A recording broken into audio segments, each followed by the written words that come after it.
loolu nag manqué na fi moo tax plaidoyer boobu laa bëggoon a lancer di leen souhaiter aussi une bonne fête aujourd'hui di sargal aussi xale yi nga xamante ne ni par anticipation ñu ngi leen dinañ leen jox seen prix yi asalaamaaleykum wa rahmatullah.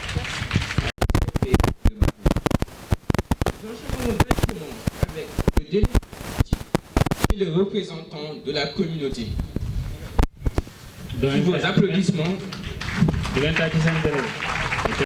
أعوذ بالله من الشيطان الرجيم بسم الله الرحمن الرحيم اللهم صل على سيدنا محمد وسلم بسم الله ربي اشرح لي صدري ويسر لي أمري واحلل عقدة يفقهوا قولي salaamaaleykum mbooloo mi maa ngi leen nuyu di leen ziar di nuyu bépp mbooloo bu fi taxaw toog auditeurs yi fi toog yëpp maa ngi leen nuyu di leen ziar tey nag sama taxawaay bii nag dafa représenté ñaari pàcc mooy tey dama taxawu président ASC ak président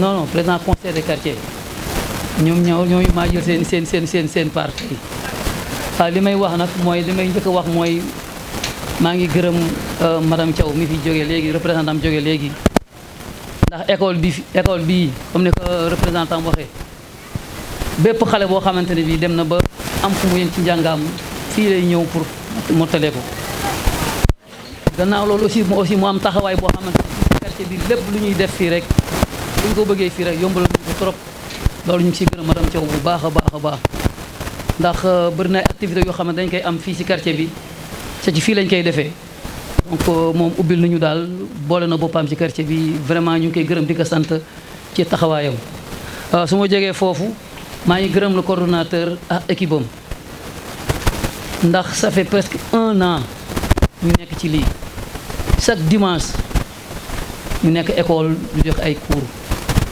moo seen équipe yi ñu fi nekk ñoom ñoo taxawoo li am tey jii ñoom ñoo ko waral depuis 1 an ñu nekk ci chaque dimanche ñu jox ay cours ba ñu toll fa fi ñu toll nii amuñu lu leen gërëm leen sant leen ci seen liggéey boobu te liggéey boobu tamit li tax ñu di leen sant mooy dafa am impact bu mu def mooy lan moo am résultat yoo xamante ne daan na fi am mais bii dafa gën a neex mooy lan mooy bac on a 80% ak 3 mentions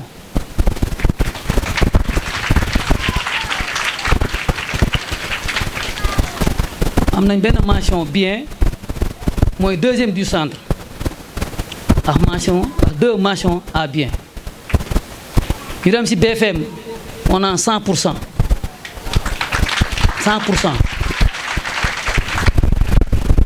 CFE on a 100%.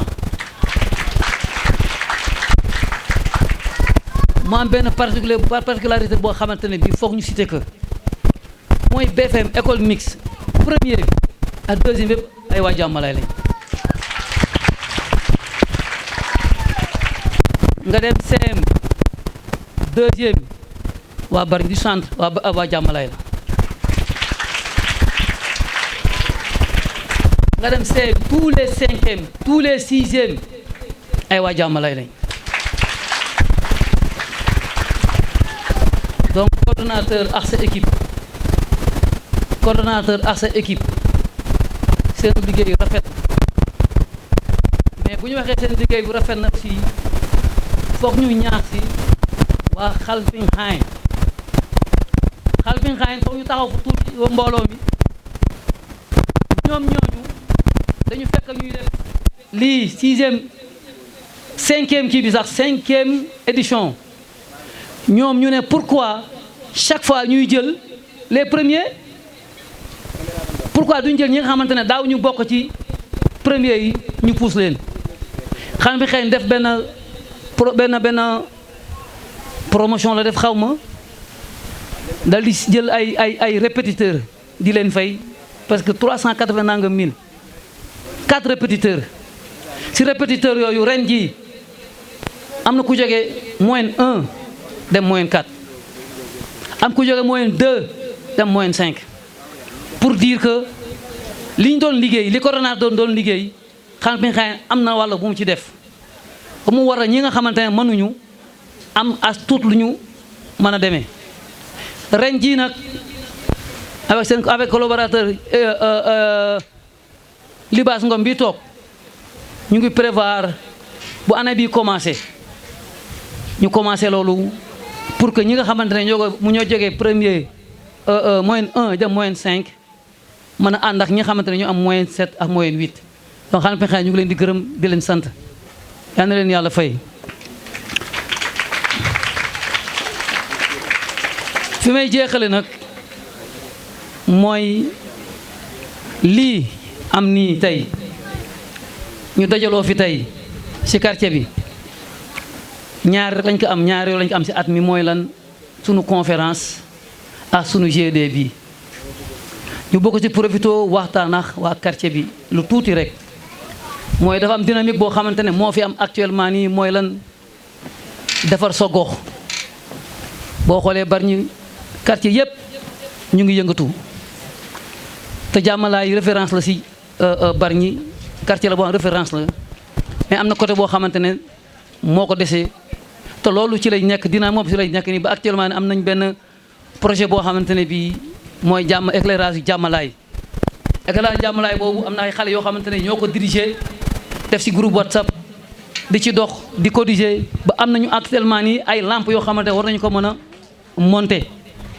pour éclairage yu Jàmmalaay gi yëpp loolu nag ñu ngi leen ci ñaax ñu góorgóorlu ci bu baax a baax a baax dynamique boobu daa ni continuer ba bu ñu jógee ci loolu jubal ci tali bi pawaas ko defar Jàmmalaay sans sable projet boobu ñu ngi ci nag dañ bëgg a mag ñi kilifa yi nga xamante ñoo fi ne ñu ñaanal xale yi tànk yi ñu toxlu nii commencé ko yàlla jàppale leen ba lépp loo xamante ne bëgg nañ ko ci quartier bi ñu def ko fi may jeexale mooy dafa am loo xamante ne vraiment nit buy def effort dañ koy jàppale surtout parents d'élèves yi soo xoolee élèves yi ça fait 125 wala 150 élèves te ñi ñëpp ils doivent accompagner par leurs parents ñii ku si nekk sa yaay dafa war a ànd ak yow soo xoolee ñoom ñoo ëpp paa yi ñoom ñi nekk fii seeni doom leen ëpp donc nañu jàpp ci mbir mi sax sa doom bu defee jàng atum lëmm ba am résultat nga sagal ko buy dem di jël résultat wam nga ànd ak moom loolu vraiment dina ko motiver dina ci baax trop maa ngi gërëm ñi fi teew ñëpp di sant ñëpp di ñaan yàlla bu mu nekk suñu mujjantalu GD di def kay at yu bëri di gërëm suñu partenaires yëpp am na loo xam te nag du mënuma wax lépp mais yàlla baax na ñi si toog sama gannaaw dañ koy yeggali asalaamaaleykum wa rahmatullah.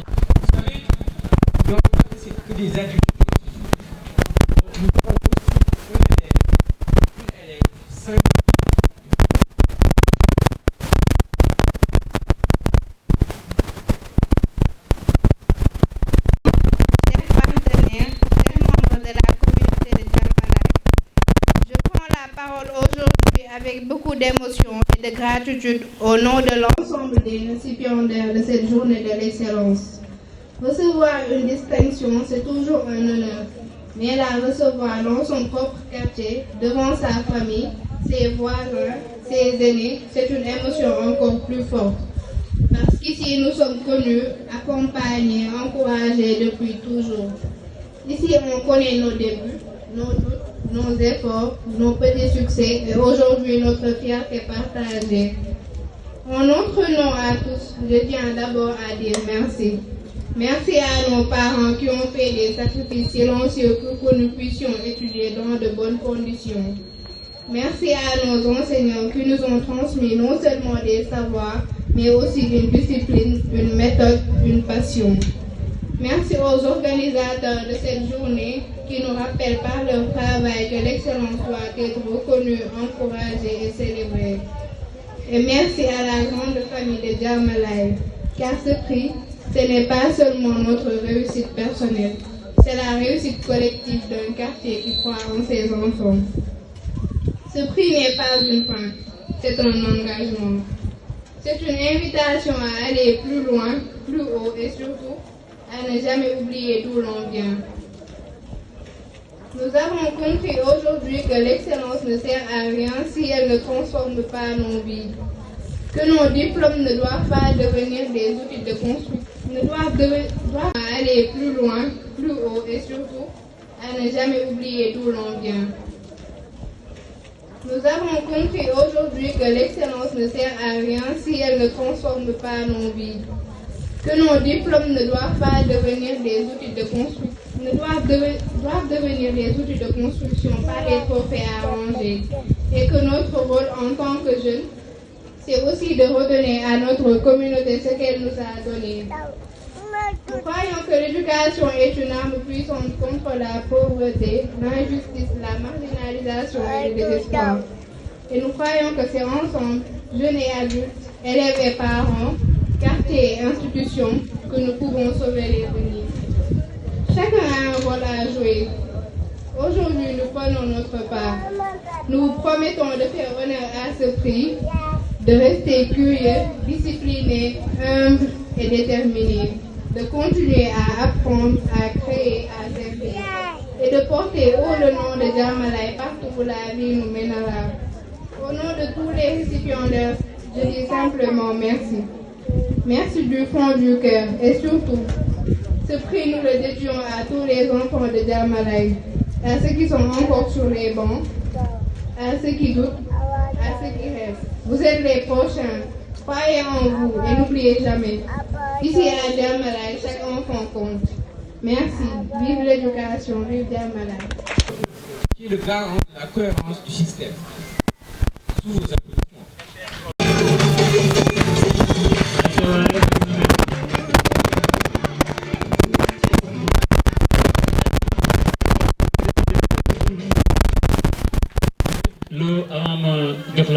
aussi seen teewaay bi fii ma leen gërëm aussi vraiment di leen sant jërëjëf.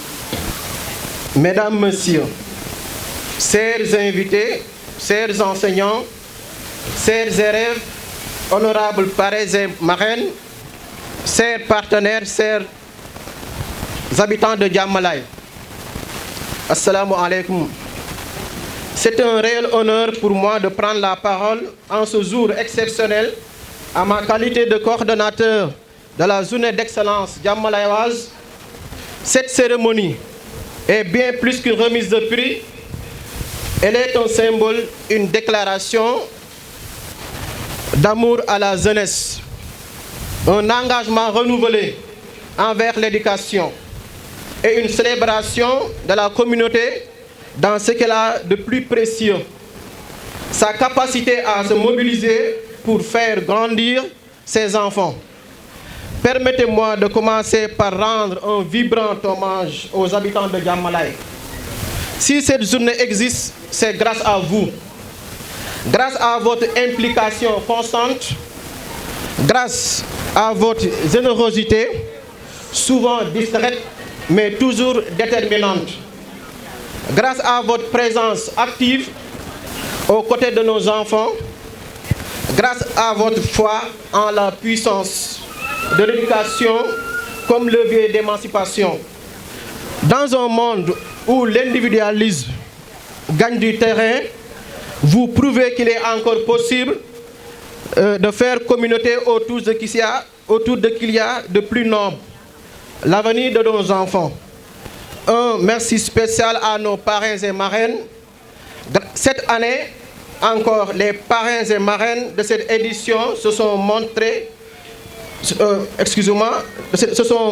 ne sont pas des figures parachutées, ce sont des personnes ressources de notre quartier, des modèles vivants, engagés qui incarnent la proximité, la réussite, l'éthique et le service.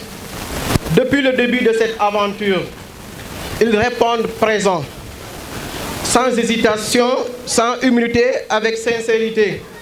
Merci pour votre exemple, votre écoute, vos conseils, vos encouragements et parfois vos gestes discrets qui font toute la différence. Et comment ne pas mentionner nos précieux partenaires qui sont la centrale à charbon, PAMECAS et cette école de formation. Et merci à nos généreux donateurs, souvent anonymes. Mais les contributions traduisent une grande conscience sociale. Vous êtes les piliers invisibles de cette réussite collective. Un thème puissant, un enjeu crucial. Cette année, le thème que nous avons choisi est ambitieux. Sauver l'avenir par l'éducation, quel rôle pour la communauté? Ce thème pose une double urgence. D'une part, d'autre part, il nous interpelle collectivement parce que l'éducation ne relève pas uniquement de l'école, ni uniquement de l'État, mais aussi bien de nous tous, en tant que communauté. Quel rôle pour la communauté? Le rôle de la communauté est d'élargir la salle de classe au quartier tout entier. C'est de faire en sorte que chaque ruelle, chaque foyer, chaque lieu de rencontre devienne un espace d'apprentissage et de transmission. L'éducation ne doit pas former des diplômés sans racines. Elle doit former des bâtisseurs, des innovateurs, des citoyens conscients et engagés. En conclusion, la journée de l'excellence n'est pas un aboutissement. C'est un point de départ, un engagement renouvelé. Alors, continuons de tendre la main à notre jeunesse, continuons de protéger l'école comme un espace sacré. Continuons de faire de Diamalaye un modèle de communauté éducative, forte, soudée et visionnaire. À toutes celles et ceux qui se battent pour nos enfants et une chance. À toutes celles et ceux qui donnent parfois dans l'ombre. À nos élèves, nos enseignants, nos familles. Je dis simplement merci et bravo. Bonne célébration à toutes et à tous. Vive l'excellence, vive l'éducation, vive Diamalaye. Avant mes toog sur ma place, je vous donne quelques mots par exemple. Cadre yi mooy damay remercier waa Diamalaye xaw ma seen fay parce que boo xoolee ren dama woon benn accident moo tax année bii lu si bëri dem ma école jàngale ma mais waa Diamalaye bi liggéey sama accident bi vraiment sama kër chaque jour que Dieu fait day fees dal chaque jour amul mag amul xale amul ndaw chaque jour am na ñuy ñëw di ma seet di ma ñaanal et puis di ma ñëw aussi may dugal sama poche loolu aussi am na solo li ma gën a yéem nag li ma gën a touché aussi mooy les enfants xale yi mën a njàng mën a encadré parce que parfois damay génne wala am ku ma seet mu ne ma vraiment sama doom nee na ren tam moo leen di jàngal parce que tu as une fracture au niveau du genou ma ne nag ah lii moom dogal yàlla te mënu si dara mais nag ñaan rek yàlla dina baax yàlla baax na bon moo tax maa ngi dellu aussi di gërëm aussi waa Diamalaye si seen taxawaay si seen ñaan jërë ngeen jëf. À Diamalaye du parent, qui est le soutien affectif et symbolique. Mesdames et messieurs, nuyu ñëpp di si jiital imam yi fi teew ak notable quartier yëpp di si jiital suñu papa imam Amadou di si teg délégué de quartier président du conseil de quartier ak organisateur journée bi waaye di si jagleel mention spéciale à tous les enseignants yi nga xam ne ñoom ñooy encadrer xale yi tout au long de l'année di leen jaajëfal ndax kenn amul seen fay ndax jàngalekat je pense que ça fait partie des corps les plus importants d'un pays. D'ici profiter d'y rendre hommage à notre enseignant de toujours, monsieur Niang, di ko ñaanal yàlla may ko wér ndax gudd fan. Mooy dañuy représenter tey tous les parrains et toutes les marraines qui ont accompagné les enfants ci journée bi. Di rek lancer ñaari message benn bi à l'endroit des parents. di leen jaajëfal ci seeni responsabilité waaye aussi di leen jaajëfal ci yar bi ñuy yar xale yi te di leen wax ne effort bu ñu ci def rek doyul ndax xale lépp loo def ci moom ci lu baax ci éducation ci yar ak ci ay valeur du doy ndax loolu moo koy servir fépp fu mën a nekk ci àdduna bi ak ci lépp lu mënti nekk waaye beneen message bi c'est un message à l'endroit des enfants di leen wax ne jàng bi ñu nekk muy éducation bi amul lu ko gën ci xale ndax loolu moo lay permettre ëllëg nga mën a moom sa bopp mënal sa bopp waaye aussi am ay possibilités yoo xam ne dina la permettre nga mën a nekk fépp foo mën a nekk ci àdduna bi ci yar ci dal ak ci mën a liggéey mën a def li la war di leen gën a ñaax rek ñu fonk jàng boobu gën a déglu seeni waajur ci yar bi ñu leen di yar gën a fonk seeni enseignants te déggal leen te xam ne lépp luñ ci def ëllëg duñ ko rëccu sànq je pense délégué de quartier wax na taux de réussite ci xale yi ci différents niveaux d'examen yi waaye dañ leen di wax ne loolu doyul parce que dañu bëgg xale buy def examen ci jàmmalaay rek nga mën a réussir donc mu nekk ay taux de réussite de 100% te loolu mën ngeen ko ndax am ngeen ay parents yu baax yu leen di encadrer am ngeen ay enseignants yu xarañ yu leen di encadrer waaye aussi am ngeen ay exemple ci quartier bi yoo xam ne dinañ leen permettre boo leen xoolee ci ñoom roy ci ñoom ngeen mën a exceller dans tous les domaines donc loolu moo nekkoon message bi bëgguñu guddal di jaajëfaatal vraiment organisateurs yi di leen encourager te xam ne li yombul mais jar na ko di faire une mention spéciale au coordonnateur mais aussi à Ibrahima Gueye ci effort yi muy def yëpp ci quartier bi ndax xam nañ ko ci quartier bi xam nañ ko aussi fu muy liggéeyee parce que aussi suñu collègue la waaye di seedeel ñëpp na rek vraiment ay exemplarité bu mat sëkk dafay la wone te loolu buñ ko gisee dafay nekk fierté ci ñoom en tant que doomu jàmmalaay donc ñuy ñaan xale yëpp ñu am royukaay yu mel noonu te di xool ci ñoom bu ëllëgee fépp ñu taxaw ñu mën fa nekk ay royukaay yu mat sëkk ñu ngi gërëm ñëpp di sant ñëpp di ñaanal ñëpp di leen wax jërëjëf merci.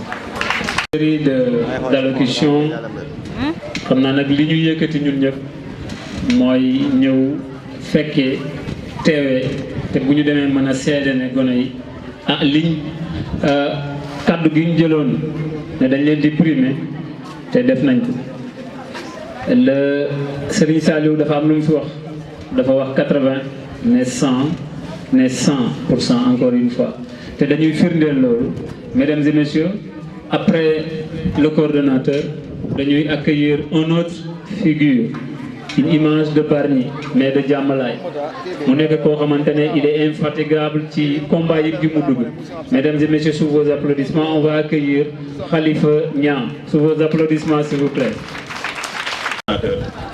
plaisir la à chaque fois ñuy taxaw fii ngir lekk suñu kàddu ngir li nga xam ne moo ñu boole muy sargal suñuy doom ak suñuy jarbaat donc sans plus tarder comme on a assez fait de temps dañuy dugg directement ci mbir mi donc comme ni ngeen ko xamee à chaque fois dafa am ay critères de base yoo xam ne moo leen teg mu des critères de performance critères de performance yi nag du CI la jusqu'au CM1 bépp élève bu am une moyenne de 7,5 élève boobu autorisé nañu ko mu def ce qu'on appelle la Ligue des champions Ligue des champions boobu tey def nañu ko moo tax mu am classement boo xam ne c'est la ñuy primer élèves yi prix d'excellence yi ak prix d'encouragement yi nga xam ne moo ci toog donc dañuy def attaquer par la classe de CI cette fois-ci nag on va commencer par les prix d'encouragement ñi nga xam ne dañ leen encourager ñu gën a góorgóorlu li ñu def baax na mais dañ leen encourager ñu gën a góorgóorlu on appelle l'élève Hadi Ndoye Hadi Ndoye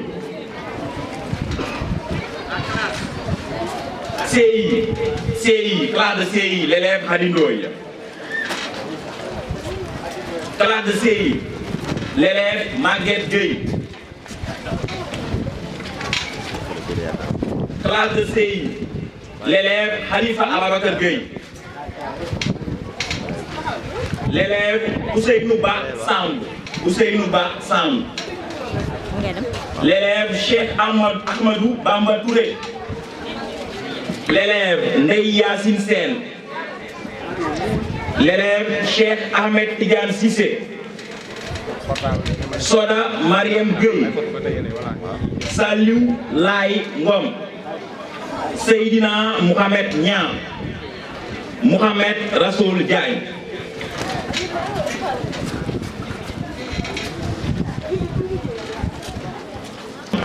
Imam Abdoulaye Fall Ndiaye. Imam Abdoulaye Fall Ndiaye moo ñu joxe prix xale yooyu. xale dañ koy doon weesu ko su boobaa dootoo gune. Samba Diouf, Aïda Ndion Nour, Alassane Ngom, Alassane Gueye, Khady Silla, Samba Diop, Mohamed Beng, Awa Ndiaye, Amanatoulaye Seck et Adama Ndoye. Le préfet Lamine Diouf.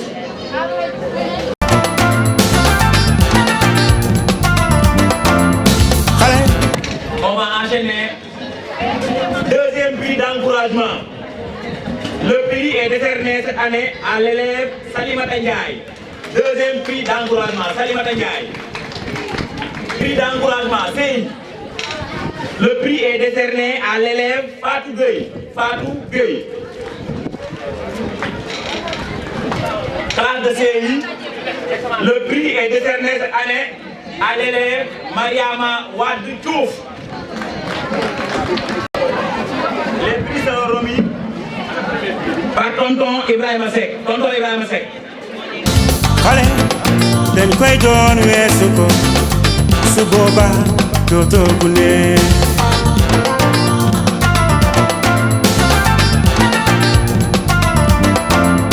xale du mën a wax te dañ koy. L'élève Sohna Fatou Thiaw. Sohna Fatou Thiaw. CP Sohna Fatou Thiaw. CP Hadijatou Niang. CP l'élève Aminata Gueye. CP l'élève Alioune Ndiaye. Alioune Ndiaye. Classe de CP Mamadou Diouf. CP l'élève Maguette Ndiaye. CP Fama Beng. CP Aïssatou Samb. Aïssatou Sembène Ndiaye. Fatou Kinelay Thioune. Soda Saware.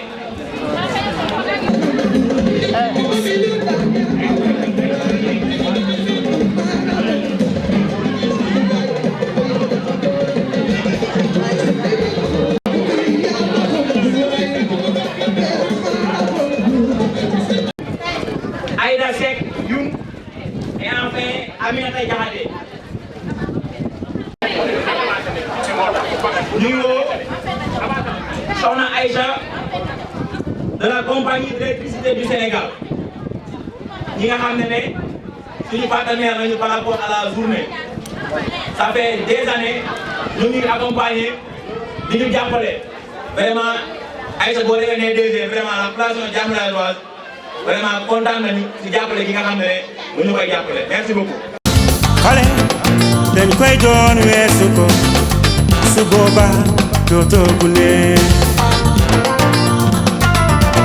Deuxième prix d'encouragement. Le prix est décerné à l'élève Rokhaya Sarr. Rokhaya Sarr.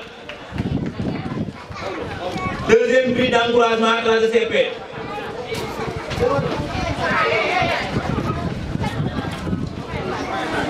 Premier prix d'encouragement. L'élève est décerné, le prix est décerné à l'élève Seynabou Mariam Fall Gueye. Seynabou Mariam Fall Gueye. Classe de CP. Le prix est décerné à l'élève Sohna Oumou Khayri John. Sohna Oumou Khayri John. Applaudissez s'il vous plaît. Suñu papa Libas Ngom. Libas Ngom moo représenté docteur. xale dañ koy doon weesu ko su boobaa dootoo. Niang. Classe de C1. Salimata Laye Sow. Mati Laye Ba, Assane Mbeng, Awasek Mbeng, Amadou Diallo, Oumi Laye Mbeng, Ndeye Fatou Mbeng, Khadijatou Samba, Fatou Gueye Mbeng, Moussa Seck, Moussa Kabir Samb, Ndeye Ami Ndoye. Les prix seront remis par Imam Amadou Ndoye. xale dañ koy doon weesu ko su booba dootoo gune.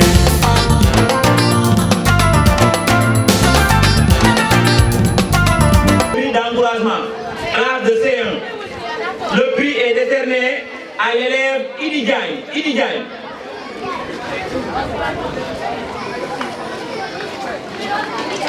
Premier prix d'encouragement.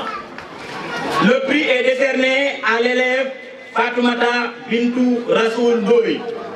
Fatoumata Bintou Rassoul Ndoye. Pour la classe de C1 cette année, le prix d'excellence revient à l'élève Yenaba Samba.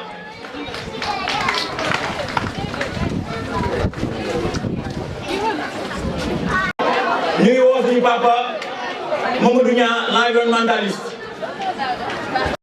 xale dañ koy doon weesu ko su booba dootoo gune. Prix d'encouragement. L'élève Mohamed Jabar Seck,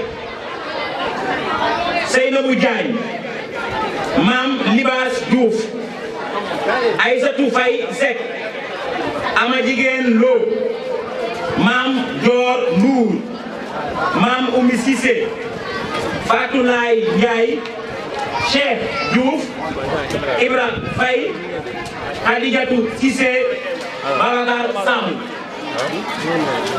Puis ñu ngi woo suñu grand suñu modèle suñu référence grand Alassane Diouf Thiane. xale dañ koy doon weesu ko su booba dootoo gune.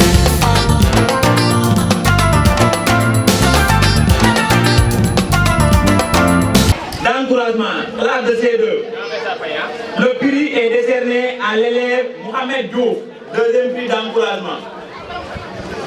Premier prix d'encouragement, classe de C2. Le prix est décerné à l'élève Seydina Issa Gueye. Et pour cette année, le prix d'excellence revient à l'élève Cheikhou Thiomba. Cheikhou Thiomba. Ces prix,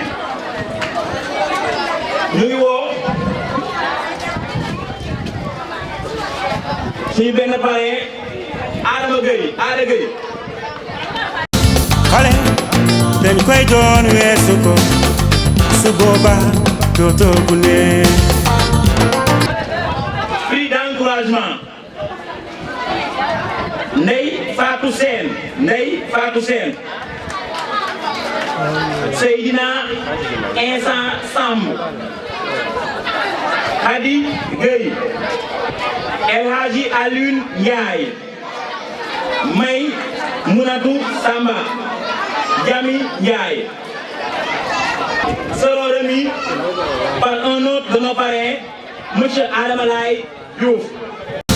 xale dañ koy doon weesu ko su booba doo. Classe de CM1, deuxième prix d'encouragement. Le prix est décerné à l'élève Mam Alassane Samb. Premier prix d'encouragement. Le prix est décerné à l'élève Biri Sen. Biri Sen.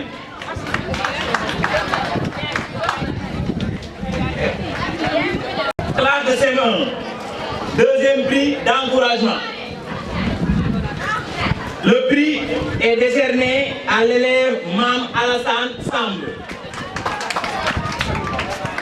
Premier prix d'encouragement. Le prix est décerné à l'élève Biri Sen. Biri Sen. L'excellence est décernée à cette brillante élève qui, pour la troisième fois consécutive, remporte le prix d'excellence. je veux nommer l'élève Maman Oulimata Samb. Seront remis. Gars yi prix bi nag ki koy remettre yaakaar naa ne buñ ne partenaire mooy partenaire boo xam ne dañoo fier si moom parce que doomi koñ bi la di daan dooleem si liggéeyam moom mu ñuy fekkisee di ñu accompagner chaque année kooku daaw defoon na ko ren tullantiwaat na ko muy Issa bëgg naa nag ñëpp tàcc ko bokk ci àllam gën si poosam bu jàppale seen doom yaakaar naa ne suba képp ku war a karale sa kër war ngaa mën a oo Issa mu karale na ko parce que lépp da ngay jëlaat defal seen biir doom. xale dañ koy doon weesu ko su boobaa dootoo gune.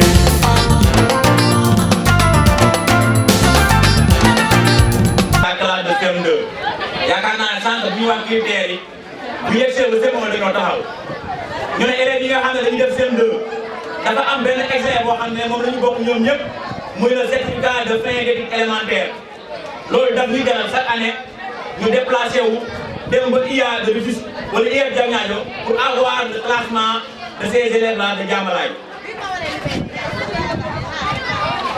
élèves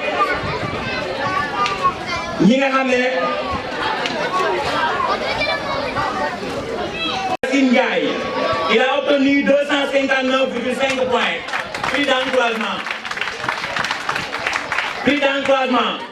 Elle a obtenu 258,25 l'élève Maïli Ndour. Avec 255,5 points l'élève Mariam Fall Gueye. Avec 245 points l'élève Mohamed Moustapha Diop. Avec 244,5 points l'élève Abdourahman Gueye. Avec 243 points l'élève Seydina Limamoulaye Diouf. Avec 238 points l'élève Mohamed Bachir Laye Baye. dañ koy doon weesu ko. Maintenant, je vais enchaîner avec deuxième prix d'excellence pour cette année. Le meilleur élève de Diamalaye pour la classe de CI, CM1, CM2, à l'examen du certificat de fin d'études élémentaires s'appelle Libas Laye Mbaye. Il a obtenu 267 points. Et ça, c'est totalement gratuit. Tableau yi ngeen fi gis yëpp bu ñu waree fay ñaar téeméer la ñuy fay donc kooku vraiment muy jàpp baax si combat bi muy suñu xarit muy Aliou Gueye borom nouvelle vision d'impression. Pour la remise de ces prix ñu ngi woo suñu parrain Abdoulaye Gueye. xale dañ koy doon weesu ko su boobaa dootoo. Mais encore une fois, je me poser la question. Est-ce que tu te rappelles du thème de cette cérémonie aujourd'hui? Ah, bien sûr que oui. C'est sûr?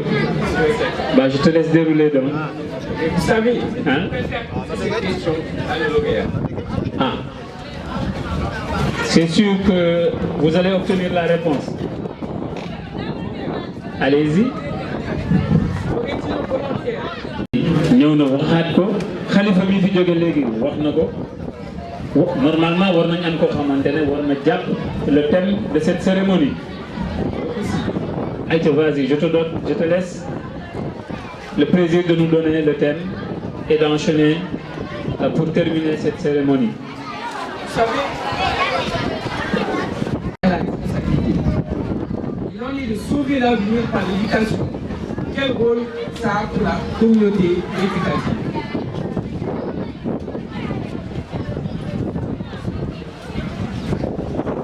La journée ne sera pas totalement ennuyeuse. Nous allons accueillir sous vos applaudissements la troupe théâtrale Arcoste qui nous propose une performance théâtrale piquante à travers deux pièces sur le thème.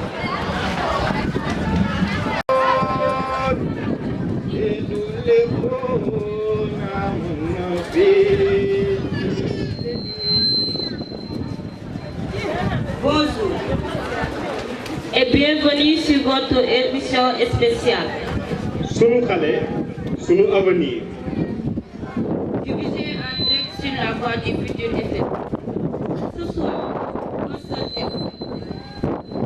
Sauver l'avenir par l'éducation. Quel rôle pour la communauté éducative? Pour émission. Pas comme les Ce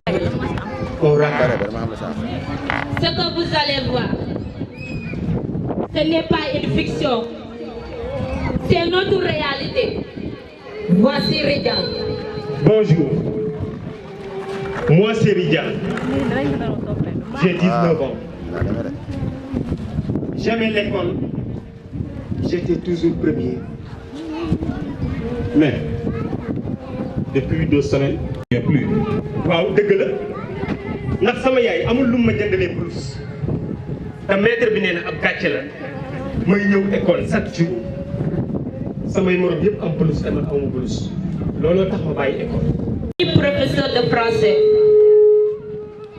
Maintenant, il reste à la maison à rêver de cahiers qu'il ne peut plus remplir. Sur notre plateau, Mariam, mère célibataire poissonnière. Elle ne voulait pas lui couper les herbes. Mais comment faire voler un enfant quand leur ventre est vide? Richard est brillant. Mariam aussi est fatiguée. On dirait que l'école est gratuite. Mais les stylos, les chaussures, le repas de midi, rien n'est gratuit. suba gu jot Mariama mu ngi julli di ñaan yàlla may ko doole waaye saa yu ngoon jotee mu tëju di jooy rek. En direct avec nous, Monsieur Gaye, enseignant à Bargny. Mon ami est enseignant depuis 15 ans. Mais aujourd'hui, il voit ses élèves tomber comme des feuilles sèches. On a beau trier, faire grève, alerter, rien ne change. Une école sans moyens, sans soutien, sans sécurité, ce n'est pas une école, c'est une attente de tragédie. Nous recevons maintenant Djibiba, parent d'élèves. Le ministre du Travail, des projets sont en cours. Il faut leur faire confiance. Mais on ne masse pas de projets. On a besoin de concret. Les discours ne remplissent pas les assiettes, ni les cartables. Vous venez de voir une émission qui dérange, une émission qui pleure. Ridjan est réel comme tous les milliers d'enfants au Sénégal. Et le silence. Qui lui aussi. Et maintenant, que vous savez, que voulez-vous? Si vous étiez dans cette histoire, aurez-vous tendu la main? Alors, qui veut changer la fin? Merci. Ce ressenti par rapport à cette cérémonie, c'est une première hein, pour ce jeune du quartier mu mën a tenir événement bi yan kàddu ngay jox élèves yi xamante ne ñu ngi ci dëkk bi. Vous savez, au début de la cérémonie, il y avait un petit crack qui me gênait. Au début de la cérémonie, il y avait un petit crack qui me gênait. Et à ce moment, j'aimerais dire qu'il ne faut jamais abandonner. Malgré les risques et périls. Alors, n'abandonnez pas. Merci sur vos applaudissements encore une fois. yegsi nañ ci moment boo xamante ne ñu ngi war a dem ci moyen ak secondaire. On va encore inviter monsieur statistique pour mu ñëw wax ñu réellement quels sont les profils, quels sont les moyens, quels sont celles et ceux qui se sont illustrés pour ñu mën leen a woo. Encore une fois Khalifa Niang mu ngi ñëwaat ak un tas de dossiers. Khalifa ñu ngi lay ziar encore une fois. Merci beaucoup Maïssa. donc yaakaar naa ne à l'exemple de Maïssa a montré la voie à la jeunesse diamalayoise. Nous on est là depuis des années ñu ne fi tey jii Maïssa laa gis mu engagé wu pour faire partie de cette jeunesse là qu'on attend pour prendre la relève. Il est temps que ñu jóge fi ñeneen ñëw ñu accompagner leen pour liggéey bi nga xam ne moom ñu ngi koy def ñu jàppale ñu si ñoo aussi jouer leur partition. Donc par rapport aux statistiques avant d'attaquer le moyen secondaire élèves nombre d'élèves bi nga xam ne ñu ngi recensé si koñ bi toll na si 317 élèves. Les filles 183 48%, les garçons 134 42%. Pour les élèves yi nga xam ne ñu ñëw si dimanche de révision yi ñu organise chaque dimanche pour préparer l'examen. Nous avons obtenu sur 40 élèves, nous avons obtenu 40 admis. Ça veut dire 100% au CFE. Donc, par rapport à cette remarque-là, 22 élèves qui ont des points supérieurs à 200 à l'examen, mais seulement les 10 premiers ont été pris. Pour le BFM, sur les 14 élèves qui ont sur les dimanches de révision, nous avons obtenu 14 admis, 100%. Comme nous voyons, comme on vit d'excellence, même pour année BFM, nous on vit d'excellence. On veut les moyennes, ou bien la moyenne de 12. Nous avons moi mention à bien, ils ont été primés. Au bac, nous avons un échec, mais 3 mentions. Une mention bien et 2 mentions assez bien. Chaque année, il y a des élèves qui ont bac, il y a une mention, soit bien, voilà, mention assez bien. Donc on va attaquer le moyen secondaire. Prix d'encouragement pour la classe de 6e. L'élève Awamay. L'élève Salimata Niang. L'élève Aïssé Keita Diallo. L'élève Hassan Niang. Encore une fois cette année, nous avons la liste des primés. Vraiment, lauréats, nous avons lauréats. Félicitations encore une fois.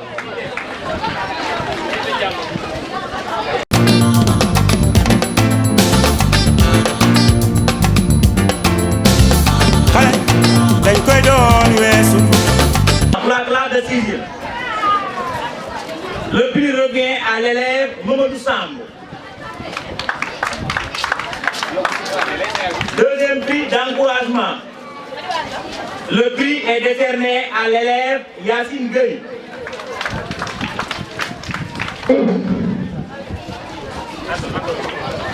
Et maintenant, pour le prix d'excellence, cette année encore, le prix sera décerné à l'élève Lala Diagne.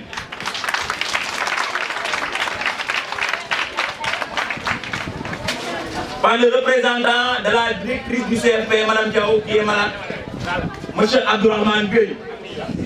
Vraiment, Abdourahmane, bon, Mme Diaw, vraiment, nous sommes contents de nous. C'est un bi nga xam ne moom la amee fii si koñ bi en redressement bi nga xam ne redressé na ko le centre de formation professionnelle ñu koy ñaanal yàlla bébé bi mu am incha allah yàlla na yàlla mottali te may ko ay ndam lu rawe njortam. su boobaa dootoo bu neex. De 5e, 3e prix d'encouragement. Le prix sera décerné à l'élève Aïssatou Samba. 3e prix d'encouragement. 2e prix d'encouragement. Le prix sera décerné à l'élève Awa Ndiaye. Premier prix d'encouragement. Le prix sera décerné à l'élève Awa Sissé.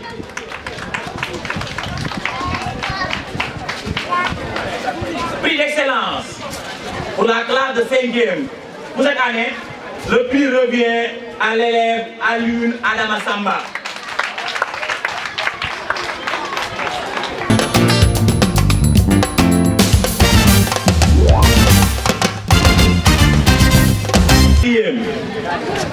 Prix d'encouragement. L'élève Ney Rokaya Aziz Sek. L'élève Daouda Gueye. Sininya, Diarietou Sila, Mando Ichoun. Les prix seront remis par l'ancien coordinateur, M. Abasek, l'infatigable.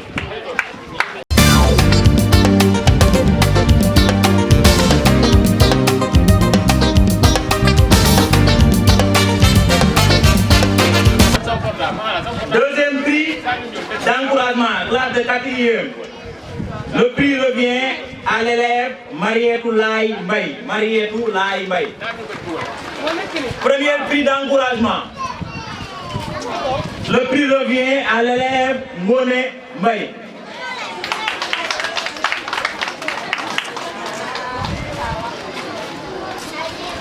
Classe de 4e. Prix d'excellence. Pour la 3e fois consécutive, le prix revient à l'élève Khadijatou Lo.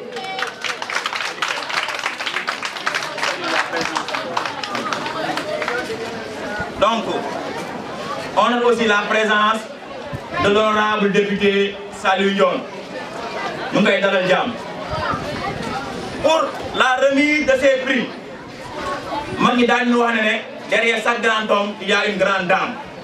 Yakarna ne monsieur Lo mi tok coordonnateur pour cette année bu ma né limuy man tam yépp mën ko consacrer suñu njabot yakarna lolu dafa am une brave une dame exemplaire muy sonna madame Lo muy binet yakarna mo jappalé jëkëram taxaw ko comprendre ko ba monsieur Lo mëna jël temps yépp diko consacrer suñu dom madame Lo.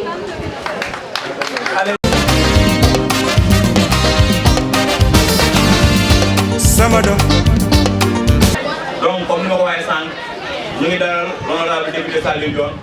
Je remercie vraiment Yaponegi, l'Assemblée nationale pour représenter dignement ce qu'on appelle le département de Russie, la ville de Bargny. Classe de 3e, prix d'encouragement. Pour classe de 3e aussi, nous avons un baromètre pour le brevet de fin d'études moyen, le BFM. Donc, classement, c'est par nombre de points.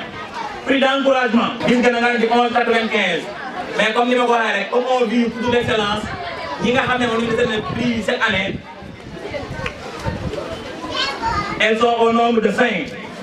Avec 257 points, moins de 12,24 au BFM, l'élève Abibatou Gueye. 271 points, l'élève Maïssa Gueye.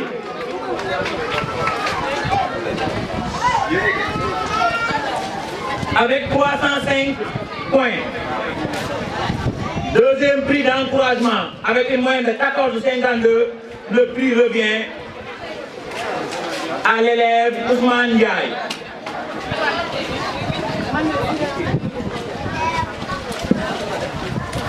Il y a 11,95.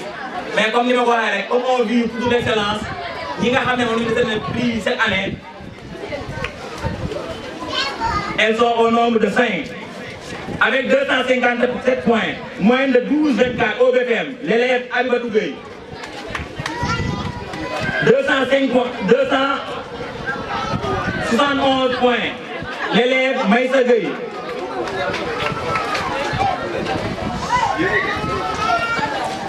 Avec 305 points. Deuxième prix d'encouragement, avec une moyenne de 14,52, le prix revient à l'élève Ousmane Ndiaye.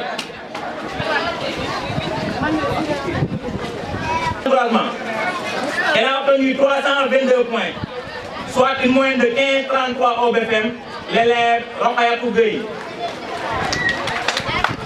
Et enfin, encore je dirais, pour la première, deuxième, troisième, quatrième fois de suite, le prix revient à cette brillante élève, l'élève de Yassine Gueye. Première du centre, avec 336 points, soit une moyenne de 16 au BFM. Félicitations à elle et bonne continuation. Pour remettre ces prix, dañuy woo suñu grand Daouda Mbaye Laye bu joxal ñu prix. Les remerciements de cette année, le mouvement Diamalaye sa kanam, le conseil de quartier, l'ASC remercie ses partenaires, monsieur Issa Diagne de Bargny Service Talal, monsieur Alioune Sam de Bargny monsieur Djibril Faye, non parrains et marraines, tous ceux qui ont contribué à la réussite de la 6e édition de la journée de l'excellence Diamalaye Wal. Je remercier monsieur Momar Gueye. Mais la mention spéciale revient au comité d'organisation bi nga xam ne suñu rakk yi ñoom ñoo ko jiite muy góor ñi ak jigéen ñi nga xam ne depuis loolu ñu ngi jàppale di taxaw pour la réussite de cette journée. Comme ni ngeen ko xamee chaque année ici à Diamalaye dañuy choisir des citoyens d'honneur. Ces citoyens d'honneur là mooy ñi nga xam ne matin midi soir ils sont au service du quartier. Pour cette année dafa am ñenn ñu ñuy woo comme ni koy defee di leen sargal ngir seen taxawaay bu am solo si koñ bi.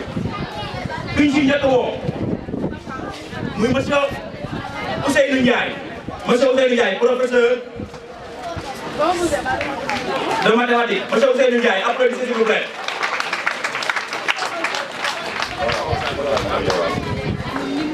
keneen gi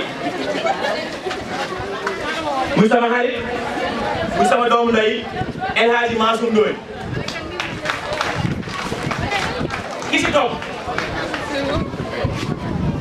di l'infatigable monsieur Abba Seck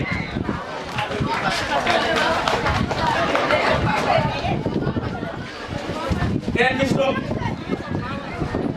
mooy suñu grand Maham Dia bi nga xam ne professeur de français mu ngi accompagné depuis la première édition. Depuis première édition boobu nag li ñu may courage ba taay USF fii dafa am suñu benn grand boo xam ne ba ñu lancé projet bi toog di si waxtaan dafa ñu dégg dañu engagé wu. Grand boobu mooy grand mu ngi koy teg moo jël si entreprise am loo xam ne librairie la di jox ay documents yoo xam ne ay livres yoo xam ne d'une valeur de 300 000 francs. teg na ko di ko def 3 ans ou bien 4 ans durant donc vraiment bu la see fii il est en grande partie grâce à lui vraiment ñu ngi koy gërëm di la sant bu baax. Pour remettre ces distinctions-là de citoyens d'honneur du quartier de Diamalaye ñu ngi woo l'honorable député Saliou Ndione. lii ma lay yedde sa mbubu dunya la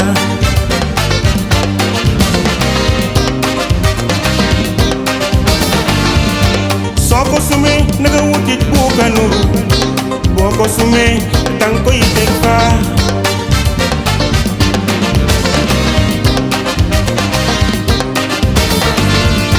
sama doom yoon wi ma lay tànnal dafa fekk école arabe franco-arabe Diamalaye.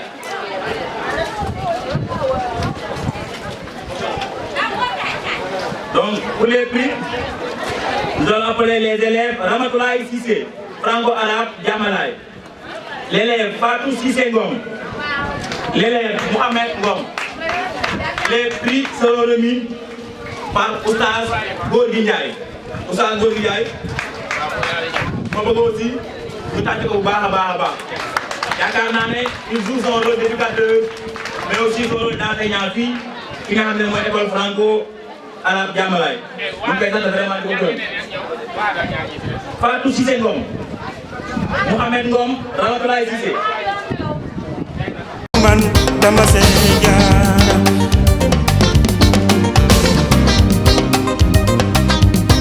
Le 1377 élève en première année d'habillement, l'élève Adja Leydi Mbeng. Première année habillement, moyenne 1377, l'élève Ami Diaye. BP2 électricité, avec une moyenne de 1391, l'élève Hemes Diouf. Les prix seront remis par le délégué de quartier, l'infatigable Saliou Niang. sama doom lii ma lay yedde yaakaar. À la 2 secondes, nous aurons 2 récipiendaires. qui ont obtenu une moyenne de 14 et plus. Revient à l'élève Adama Diop de l'école privée Khadim Rassoul.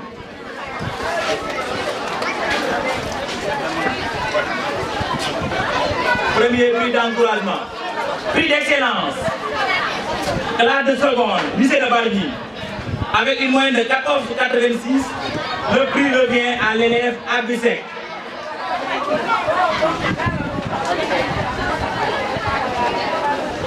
Sera remis par M. Ibrahima Niang Iboussa.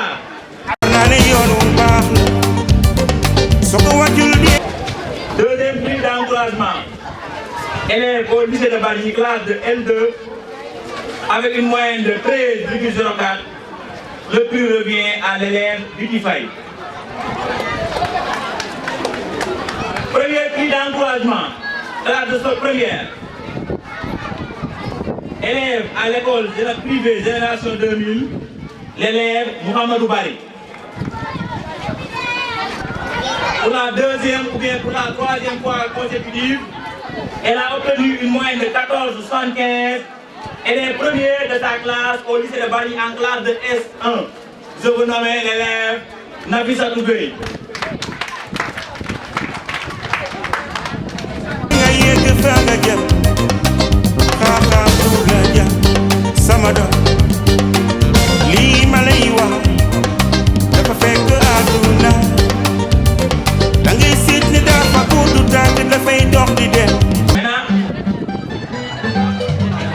Pour terminer en beauté, je vais appeler les élèves qui ont obtenu des mentions à l'examen du baccalauréat.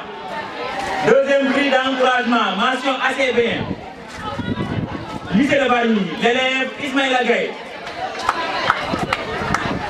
Premier prix d'encouragement, mention assez bien. Le prix revient à l'élève Serindam Abdourahmane Gassama. Prix d'excellence, avec une mention bien.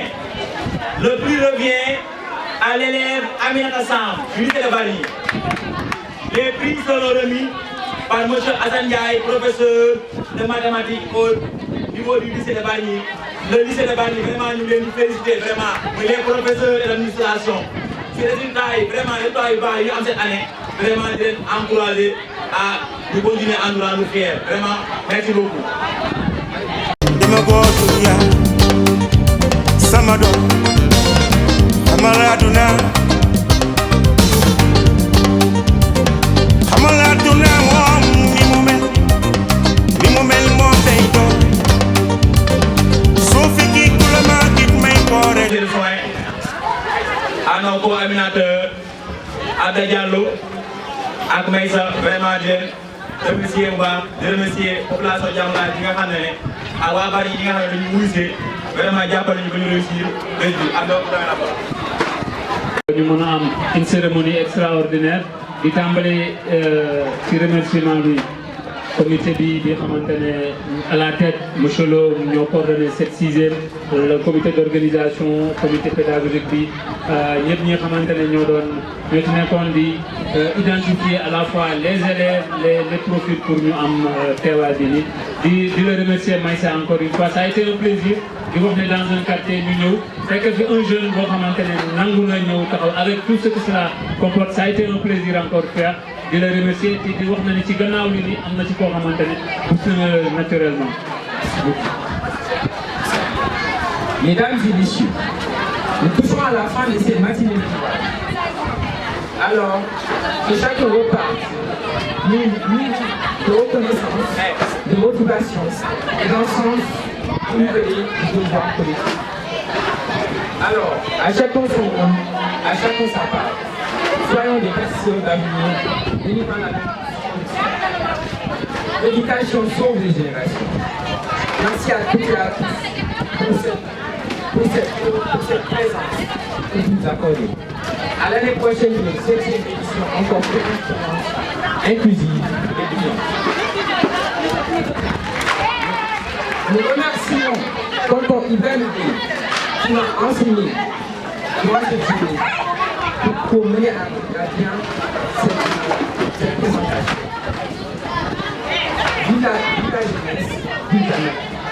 Merci Maïssa, encore une fois. Merci à toutes celles et ceux de remercier encore une fois l'infatigable mentor Ibrahima, de remercier Wadjamalai, de remercier Wabarni.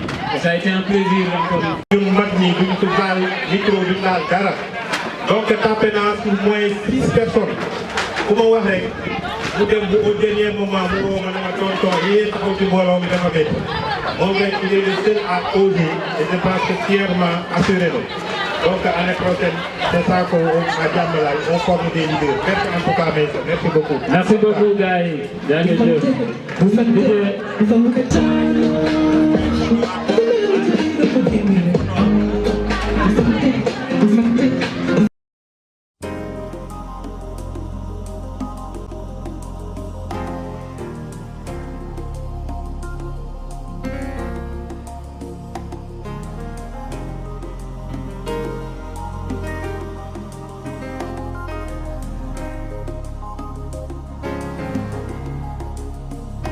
Kila doon toppatoo soo mënee defal ko bi lépp baax yi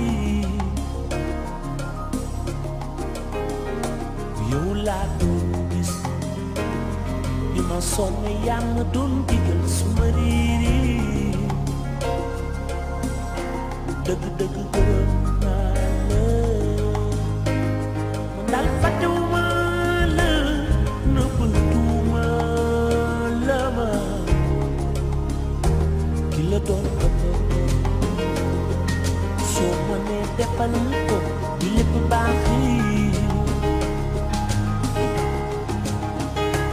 yow laa doon gis bi ma sonn yaa ma doon digal su ma riiri dëgg-dëgg gërëm naa la man daal fàttewuma la nëbbatuuma man la seen doom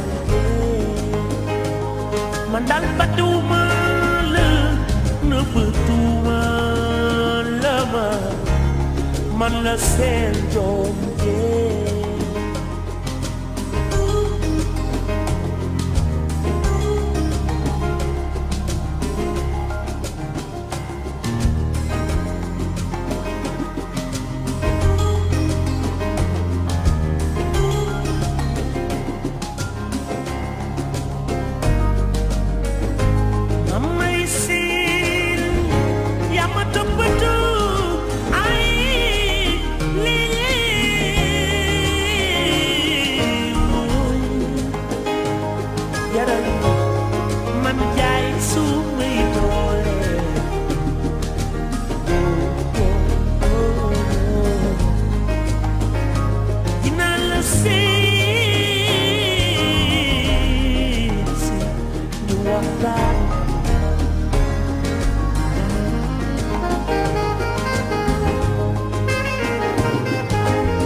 defal ko